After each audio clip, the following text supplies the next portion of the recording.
Right then, let's start up north in Egypt tonight. The country there will introduce new electronic visas for tourists in June. This is all part of a wider effort to enhance tourism traffic and revenue in the country.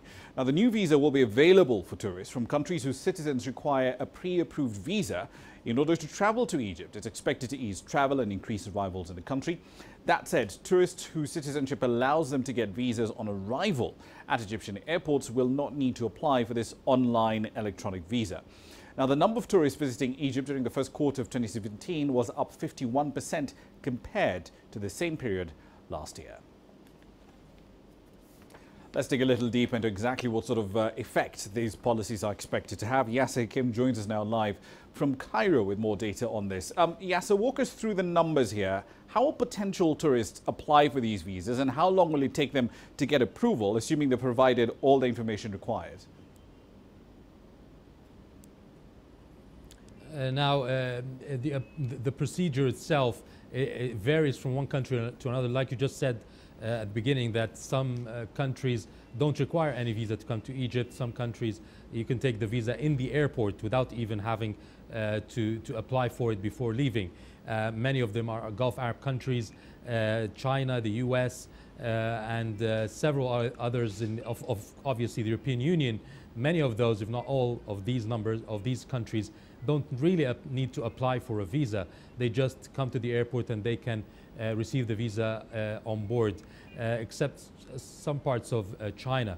But concerning the ones who need to apply, and those are mainly around 80 countries from around the world, they would apply online, and they would apply the documents, which are the tickets and so forth, and the passport and bank statement and hotel reservations.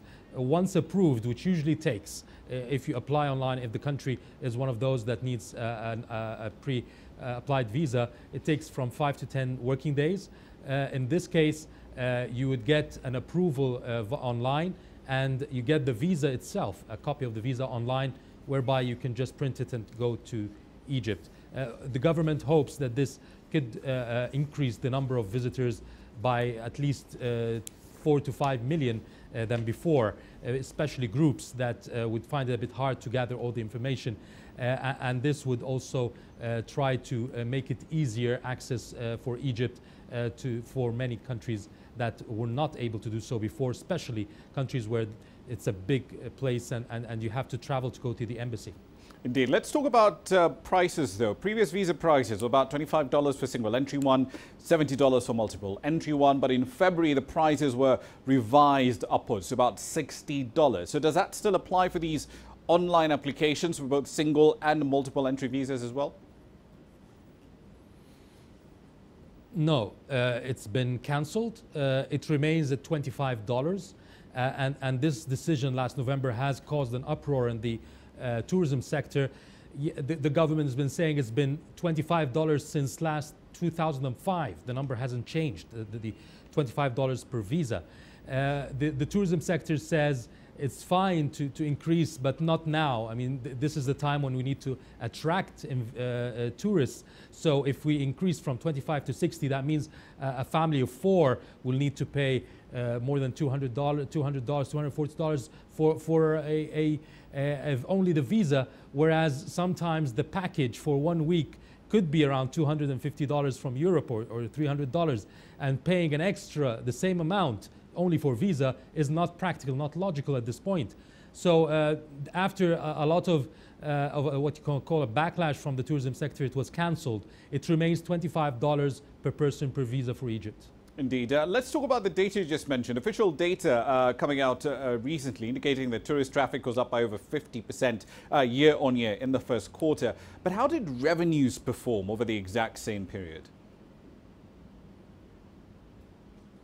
Now, the revenue is fine. It's around not 50% up, only 10% up. And that's mainly due to the number of nights. You know, you have the number of visitors and the nights he spends in the country. And the nights are not so much until now. Countries that send tourists who stay long times are not here anymore, such as Russia. Egypt depended a lot on Russia because Russians would come and stay for 2 weeks. And the ones who have replaced the Russians are the Ukrainians, who only stay for a few days. The Arabs, they increased by 13%, which is a good number, but they only stay for 3 to 4 days. They're close by, so they can hop off in the weekend or short vacations. So yes, they do spend, but they spend money in a less amount of nights in Cairo or in Egypt. And therefore, if you talk about the revenue, it's not still up to the expectations, although 2017 is seen by the government that could be a better year than the last 3 years. Indeed. Of course, last year's tourism numbers, especially on the revenue side, are not particularly spectacular. $3.4 billion was the number. That's less than a third of 2010's total take. But given such a steep decline over several years, how many hotels are still functioning? How many jobs have been lost since the ouster of Hosni Mubarak?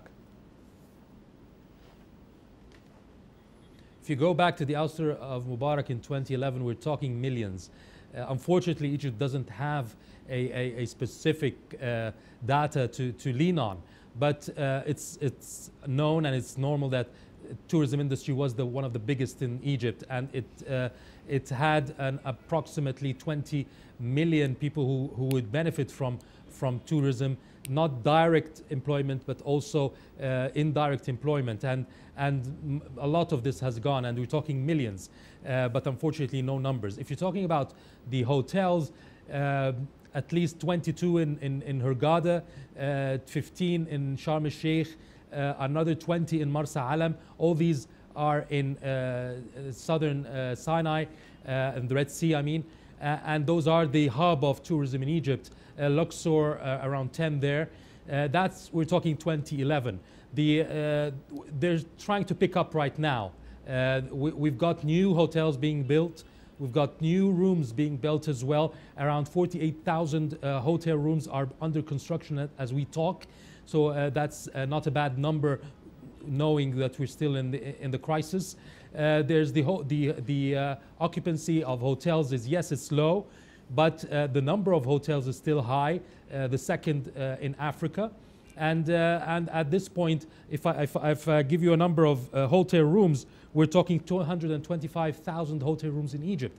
That's a big number, but it's still, Egypt needs more to be ready. A lot of investors are actually putting money now into the sector, especially Arab investors. They're hoping they would build now the hotels and get it ready when the tourism sector stands back on its feet. They will be ready to receive the new, the larger number of tourists that will be coming from around the world. So yeah, it's picking up slow, but there is hope that things will be better by the end of 2017. Indeed. Let's see how the numbers turn out by the end of the year. Thank you for that. That's Yasser Hakim live, of course, in Cairo.